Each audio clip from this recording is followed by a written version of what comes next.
Olá, sejam todos e todas muito bem-vindos e bem-vindas ao Centro de Mídia de Educação do Amazonas. Eu sou o professor Josino Malagueta e vou do componente de Sociologia e vou estar com vocês aqui nesta aula. A nossa aula de número 5, ela tem como objeto de conhecimento relações de produção e transformação da natureza pelas diferentes sociedades humanas ao longo do tempo. Compreensão de cultura como conjunto de tudo aquilo que o homem constrói, modificando e causando impactos econômicos e socioambientais em âmbito local, regional, nacional e global. Proposição de práticas sustentáveis como consciência e ética socioambientais. E como detalhamento nós temos política ambiental no Brasil e na Amazônia, resíduos sólidos, mudanças climáticas e conservação ambiental. Vamos então para a nossa aula.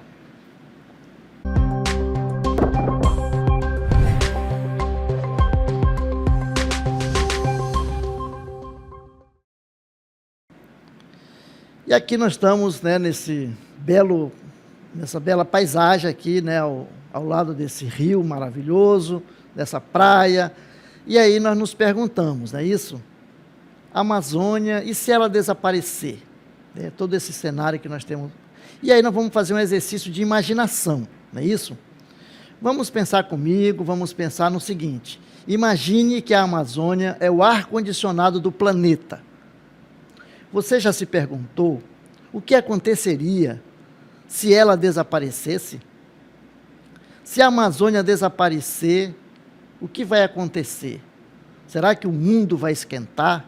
O clima vai mudar? E em todos os sentidos aí, todos os efeitos, a gente vai sentir esses efeitos? Será que nós estamos cuidando bem desse tesouro? Então, é um questionamento que nós fazemos e nós vamos, então, nessa aula, trabalhar aí um pouco sobre essa questão da Amazônia. Então, vamos falar da Amazônia. Vamos ver o que é a Amazônia, A Amazônia, mas o que é a Amazônia? Vamos lá, então. Vejam lá. A Amazônia é um dos biomas mais ricos em biodiversidade do planeta.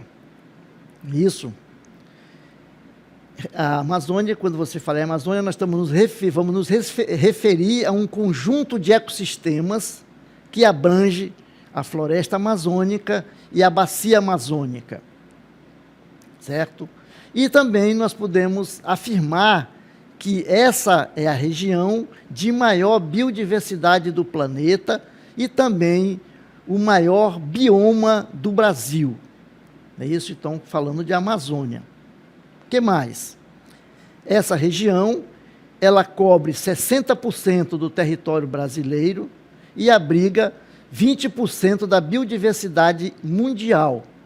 E ainda tem 20% da água doce do mundo e abriga 1 em cada 10 espécies conhecidas. Vejam lá, isso é a Amazônia.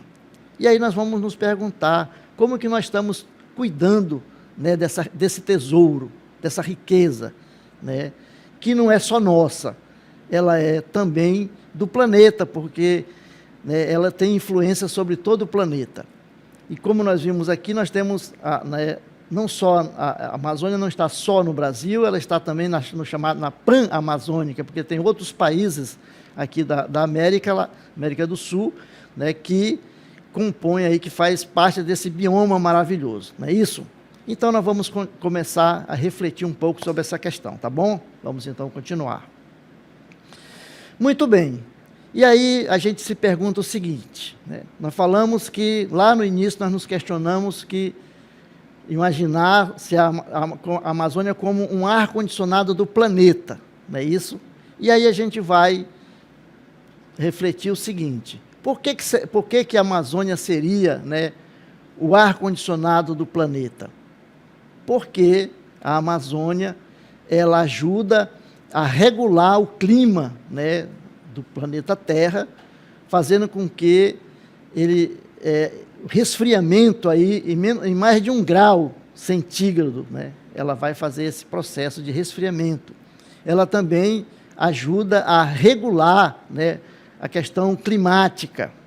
Porém, tem uma questão muito séria, né, que os cientistas, pela primeira vez, perceberam, né, em seus estudos, que a Amazônia ela está produzindo mais CO2 do que absorvendo.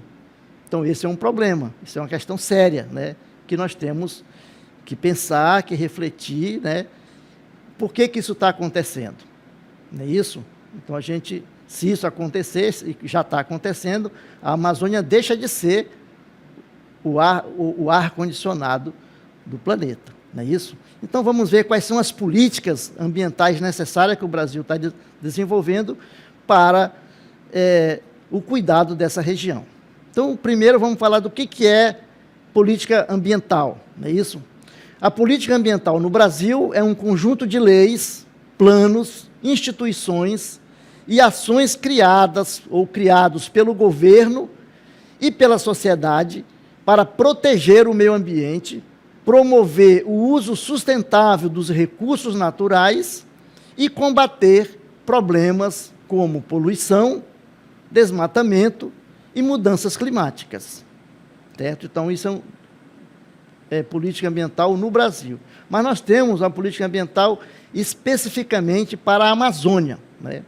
Então, as políticas públicas ambientais para a Amazônia visam conservar, recuperar a floresta, promover o desenvolvimento sustentável e combater o desmatamento. Então, é importante a gente frisar isso aqui, né? E a gente vai ver, então, como que isso está presente na nossa lei, na nossa Constituição. O que diz a Constituição sobre essa questão ambiental? A Constituição, no seu artigo, né, 225, ela vai dizer o seguinte, né, sobre a questão ambiental. Olha lá. Todos têm direito ao meio ambiente ecologicamente equilibrado, bem de uso comum do povo e essencial à sadia qualidade de vida, impondo-se ao poder público e à coletividade o dever de defendê-lo e preservá-lo para as presentes e futuras gerações. Então, essas políticas públicas, elas têm uma base legal, que é a própria Constituição Federal. Então, é a partir da Constituição que nós vamos ter várias outras leis que vão, então, determinar essa questão, né, da preservação e do cuidado da Amazônia. Então, quais são essas políticas? A política ambiental no Brasil e algumas leis específicas que nós temos aí. Primeiro, nós temos o Código Florestal, que é a Lei 12.651, de 25 de maio de 2012. Né? Esse Código Florestal, ele define o que é área de preservação, que ele chama de APP, que são as áreas de preservação permanente, e as RL, Reserva Legal. É isso? Também temos a Política Nacional de Recursos Sólidos, que é a lei que foi promulgada em 2010. Essa lei, ela regulamenta a gestão do lixo. E temos também a Lei de Crimes Ambientais, que foi promulgada em 1998. Essa lei, ela pune danos ao meio ambiente. E aí nós vamos ver agora o que é uma área de preservação permanente, certo? Uma APP. A APP determina que a vegetação às margens de rios e lagos seja preservada, não podendo ser modificada nem sem autorização, não é isso? Não pode ser modificada sem autorização legal. Então, as margens dos rios têm que estar aí preservadas para evitar assoreamento, né, e etc. Isso é a APP, a Área de Preservação Permanente. E o que é a Reserva Legal, ou a RL? É um percentual da área coberta de vegetação nativa localizada dentro de um imóvel rural, de uma fazenda, né, no Brasil. Qual é o objetivo da RL? É resguardar a fertilidade do solo, né, o regime de chuvas e a biodiversidade, mantendo o meio ambiente equilibrado, né, e também vai a segurança hídrica e a produção de longo prazo nessa área.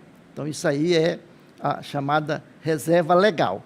Quem precisa preservar? Né? Toda propriedade ou posses rurais, ou seja, qualquer área rural tem que ter essa chamada reserva legal. Quanto precisa conservar dessa reserva legal? Então, o percentual de reserva legal sofreu algumas alterações ao longo da história, né, da legislação ambiental brasileira, um aumento dos percentuais em alguns biomas e redução em outros. Né? Então, a gente vai ver isso aí. Agora, quanto precisa conservar? De acordo com o Observatório do Código Florestal, o Código Florestal, no seu capítulo 4º, expõe que o percentual de preservação de reserva legal é o seguinte. Então, nós vamos ver agora esse percentual, quanto que temos que preservar. 80%. 80%, qualquer imóvel localizado em áreas de floresta na região da Amazônia Legal. Então, na Amazônia Legal, né, os imóveis têm que preservar 80% da sua área. 35% tem que ser nos imóveis localizados no Cerrado, né, na região do Cerrado. E 20% imóvel localizado em outros biomas e campos gerais. Então, vejam lá, preservação 80%, 35% e 25%. Então, isso é o que nós temos que tem que ser preservado nas chamadas reservas legais, ou reserva legal RL, como se chama. E aí nós vamos tratar agora da questão dos resíduos sólidos. Né? O que é resíduos sólidos? Resíduo sólido é todo material descartado que resulta de atividades humanas, como de residências, do comércio, da indústria, hospitais, entre outros. Então, tudo aquilo que nós produzimos, né, que a gente vai produzir, não vai utilizar, né, que vai ficar aí para ser descartado. Né? Resíduos sólidos no Brasil. Vejam lá, esse dado é interessante, olha, 40% dos resíduos sólidos urbanos têm destinação inadequada, indo parar em lixões. A gente pode observar isso nas cidades, né? Aqui em Manaus a gente vê, é só andar pelas ruas, que a gente vê essas chamadas lixeiras viciadas, né? que as pessoas vão jogando lixo aí em todos os cantos.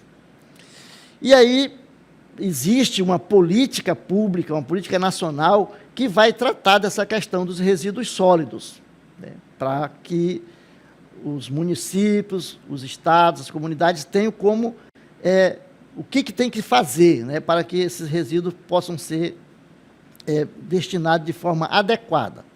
Então, a Política Nacional de Resíduos Sólidos é uma lei que regulamenta como o Brasil deve gerir os resíduos sólidos. Né?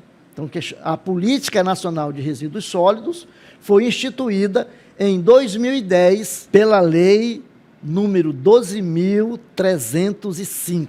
Os resíduos sólidos são um grande desafio ambiental e sanitário no Brasil, especialmente na região amazônica, onde a infraestrutura de gestão de lixo é precária.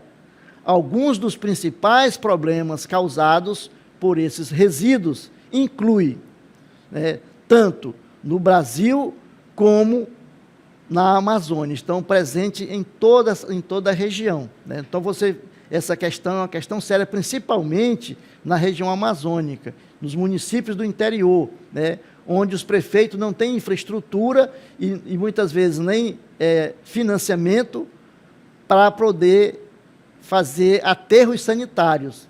E o lixo das cidades são jogados aí, criando aí chamados lixões, né? Lixões a céu aberto. Esses lixões, eles são um problema, né? Porque eles vão causar problemas sérios para a sociedade, para as pessoas, não é isso? E a gente pode ver isso agora, né?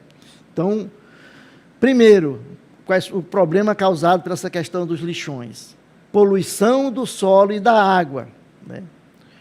O descarte inadequado de resíduos, chamados lixões a céu aberto, contamina o solo e os lençóis freáticos com substâncias tóxicas, né? Então, a gente vai, por exemplo, cavar um poço artesiano aí, você pode ter contaminação dessa água devido a essa questão da poluição do solo e da água. Problemas de saúde pública. Os lixões, né, o acúmulo de lixo atrai vetores de doenças como ratos, mosquitos e baratas, aumentando casos de dengue, leptospirose e outras infecções, né, que são causadas por esses vetores. Terceiro ponto, emissão de gases poluentes. A decomposição de matéria orgânica em lixões libera o metano, um gás de efeito estufa, né, além de causar mau cheiro e incêndios espontâneos. Então, esses gases vão poluir, né, o meio ambiente e vão também contribuir com a questão do efeito estufa. Quarto ponto, entupimento de sistemas de drenagem, né? Isso aqui a gente vê acontecer diariamente na nossa cidade, não é isso? Resíduos plásticos e outros materiais obstruem bueiros, agravando enchentes em áreas urbanas. É interessante chamar a atenção para isso, porque existe, só começar o chuvoeiro, a época das chuvas, começam os problemas de alagamentos. E aí, muitas vezes, as pessoas colocam culpa no poder público. Claro, o poder público tem a sua responsabilidade nessa questão. Mas nós, a sociedade civil, também tem, porque somos nós que descartamos esses lixos, né, esses resíduos, de forma inadequada. As pessoas jogam dentro dos igarapés, jogam geladeira velha, jogam estufados, jogam pneus, tudo que se imaginar, garrafa PET, tudo que você pode imaginar e não imaginar, estão dentro dos igarapés, gente. Então, é um problema. Então, nós, a sociedade civil, os moradores da cidade, têm que ter essa consciência, né, da preservação do meio ambiente e descartar de maneira adequada os nossos resíduos. Não é isso? Então, é preciso que a gente acompanhe, muitas vezes, na cidade, onde que as prefeituras estão, quais são os programas que a prefeitura tem de recolhimento de resíduos, se tem coleta seletiva, a gente também tem que participar, né? Também não criar lixeiras viciadas nas cidades. Então, tudo isso é importante que nós, como sociedade, tenhamos consciência. E o quinto ponto é a questão do impacto na biodiversidade, né?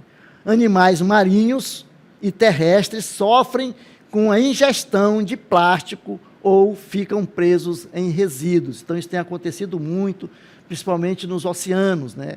Baleias, tartarugas marinhas, que ficam enroladas em resto de redes, ou então que comem, né, os plásticos, achando que é um animal, alguma coisa ali, que ela vai comer e vai morrer muitas vezes, porque não tem. Então, ela vai ingerir plásticos, né?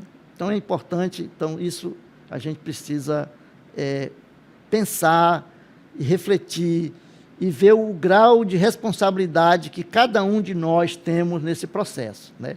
Temos, como sociedade civil, de cobrar o poder público, mas também temos nossa responsabilidade de agir de forma equilibrada, né, adequada, para que essas coisas não aconteçam, né, na nossa cidade, e assim a gente contribui, né, com a preservação do meio ambiente.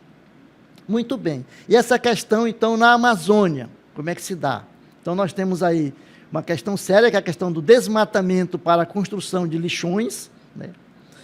áreas de floresta são convertidas em depósito de lixo, muitas vezes ilegais, devido à falta de aterros sanitários adequados. Então, existem leis, né, que todos os municípios tinham que ter aterro sanitário até 2010, se não me engano. Não conseguiram, isso não conseguiu ser feito, foi prorrogado esse prazo, e até hoje os municípios ainda não conseguiram cumprir essa meta, né? Todos os municípios têm que ter seu aterro sanitário. Então, isso é uma questão séria que vai afetando aí, principalmente na região amazônica, com a questão da dificuldade de logística e com também a falta de financiamento, né? Que os municípios são municípios pobres, que muitas vezes não têm como arcar com essas questões, não tem nem no município, às vezes, pessoas capacitadas para criar, né, fazer esses projetos. Muitas vezes, aí está a questão da contaminação de rios. Muitas comunidades descartam resíduos diretamente em rios, afetando a qualidade da água e a vida aquática, como peixes, né, que a gente consome aí pela população. Então, é consumido pela população esses peixes e que muitas vezes estão contaminados, principalmente com a questão de garimpo, né, com o mercúrio. Então, muitos rios da Amazônia estão contaminados com a questão do mercúrio, e a gente vai consumir e vai adoecer, né? Então, é uma questão séria. Queimada ou queima irregular de lixo, né, é outra questão. Em muitas cidades amazônicas, o lixo é queimado a céu aberto, liberando poluentes perigosos, como as dioxinas, né, que vão prejudicar a saúde da população. Quarto, impacto em comunidades indígenas e ribeirinhas. Populações tradicionais sofrem com o acúmulo de resíduos plásticos e tóxicos em suas terras, afetando o seu modo de vida. E o quinto ponto, falta de coleta seletiva e reciclagem, né? A lógica precária, a logística precária e as grandes distâncias dificultam a implementação de sistemas eficientes de reciclagem, aumentando o acúmulo de resíduos aí nas comunidades. E aí nós vamos fazer um outro ponto aqui, que é a Lei de Crimes Ambientais, né? A Lei de Crimes Ambientais. A Lei 9.605, de 1998, conhecida como Lei de Crimes Ambientais, estabelece sanções penais e administrativas para condutas lesivas ao meio ambiente. Então, existe lei para punir aí o desmatamento, a destruição do meio ambiente. Qual é o objetivo dessa lei, né? Definir crimes ambientais, né, e suas penalidades, e responsabilizar pessoas físicas e jurídicas por danos ao meio ambiente. Não é isso? Quais são os tipos de crimes ambientais que existem? Primeiro, contra a fauna, matar, caçar, perseguir ou comercializar animais silvestres sem autorização. Então, está tipificado aí nos crimes ambientais. Outro, contra a flora, destruir florestas, desmatar, né, ou usar fogo em áreas protegidas. Então, é proibido, né? Poluição, né, causar poluição que prejudique a saúde humana ou o meio ambiente. Contra o ordenamento urbano e patrimônio cultural, danificar bens tombados ou áreas de preservação histórica. E administrativos, funcionários públicos que omitirem ou facilitarem crimes ambientais também são punidos. Então, está tipificado aí na Lei de Crimes Ambientais. E agora nós vamos ver aí as causas antropogênicas, né, que são as causas humanas, das mudanças climáticas. Então, tudo isso que nós estamos falando aqui vai afetar o clima, não é isso? Vai afetar o clima. Então, vamos ver quais são essas... Vamos lá? Muito bem. Primeira, emissões de gases de efeito estufa, né, que vai afetar, que vai aumentar a questão do calor, né, na Terra. Desmatamento e mudança no uso da terra. Então, a gente tem bastante leis, né, para proteger, porém, essas leis muitas vezes não são efetivadas, né? E como nós vimos, nos últimos dias, aí, criação de leis para dificultar essa proteção e agilizar problemas, a atuação de desmatamento e de licenciamento ambiental sem qualquer fiscalização. Agricultura e pecuária intensivas. A agricultura e pecuária intensiva requer uma grande quantidade de desmatamento, né, porque você vai ter cada vez maior área para você produzir mais, e a pecuária intensiva também vai colocar essas questões aí. A industrialização e urbanização, né? A gente vai, as cidades vão crescendo, a gente vai aumentando, né, aí a industrialização, as cidades crescem, vão desmatando, porque cada vez quando a cidade cresce, ela vai aumentando o seu espaço e vai desmatando para poder construir bairros, casas, etc., né? E a questão aí da poluição de aerossóis, né, aerosóis, que são aí esses desodorantes e gases, por exemplo, que são usados em ar-condicionado. Hoje, muitos ar-condicionados já não usam mais esse tipo de gás, né, para exatamente preservar a natureza.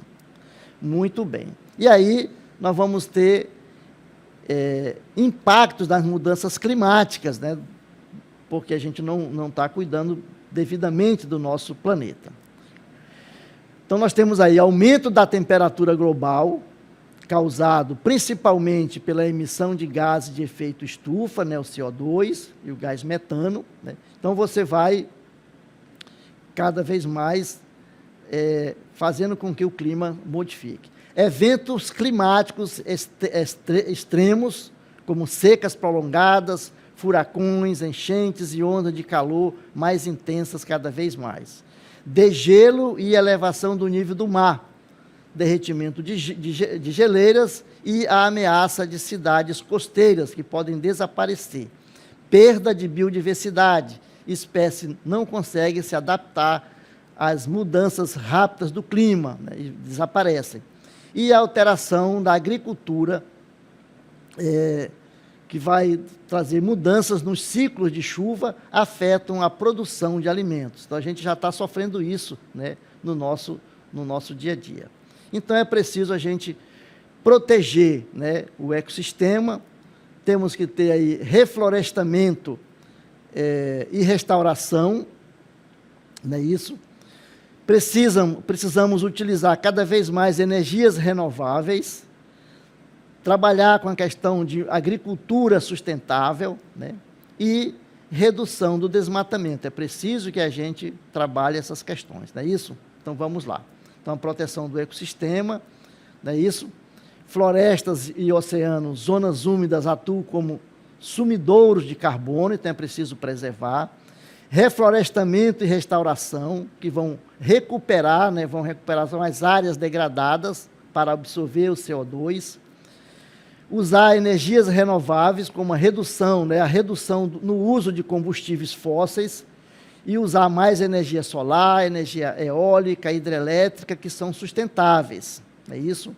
E também a questão da agricultura sustentável, práticas como agrofloresta e redução de agrotóxicos. Isso já está acontecendo muito, né, muita gente já trabalha com essa nova perspectiva, né, de trazer uma agricultura sustentável, práticas de chamada agroflorestas, né, e a redução do desmatamento, combate ao corte ilegal, principalmente na região amazônica e no Cerrado brasileiro. Então, a gente precisa trabalhar nessa perspectiva para que nós possamos ter essa Amazônia, como nós falamos no início, como um ar-condicionado, né, do planeta. É necessário que a gente, então, preserve essa riqueza, esse tesouro, que não é só nosso, mas é também de toda a humanidade, certo? Muito bem, ficamos por aqui e até uma próxima.